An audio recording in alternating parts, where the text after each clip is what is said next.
विजेता। गुरुकुल की परीक्षाएं खत्म हो चुकी थी।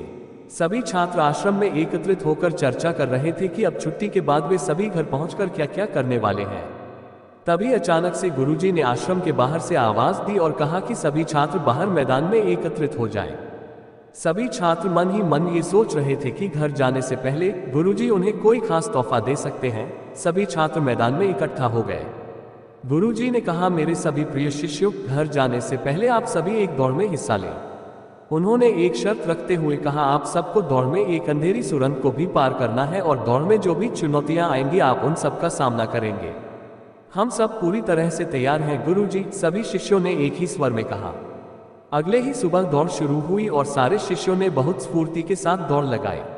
जब वे अंधेरी सुरंग में पहुंचे तब सभी के पांव में कुछ चुभने का आभास प्रतीत हुआ।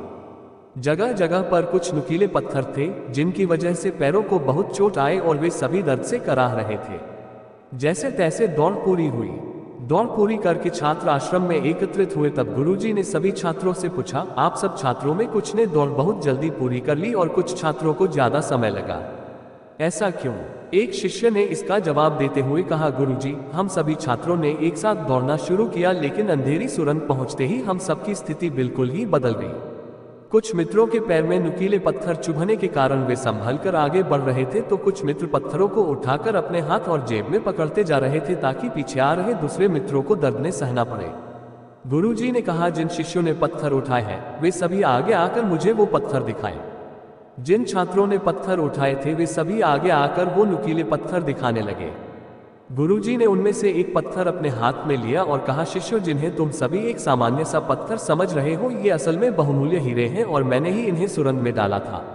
ये दौड़ हमारे जीवन की प्रतिस्पर्धा को दर्शा रही है, जहां हर एक व्यक्ति एक दूसरे से बस आगे निकलने के लिए ही दौड़ रहा है, लेकिन आखिर असली विजेता वही है जो इस दौड़ में दूसरों का भला करते हुए आगे बढ़ता है। ये हीरे उन सभी शिष्यों को मेरी तरफ से उपहार है जो किसी दूसरे की पीड़ा को महसूस करके इन पत्थरों को उस रास्ते से हटा रहे थे। दोस्तों, जीवन में हमेशा एक बात याद रखिए, आप अपनी लाइफ के असली विजेता तभी होंगे जब आप परोपकार को महत्व देंगे, परोपकार की भावना को समझेंगे और जब आप सिर्फ अपने बारे में ही नहीं बल्कि सबके जीत के बारे में सोचेंगे।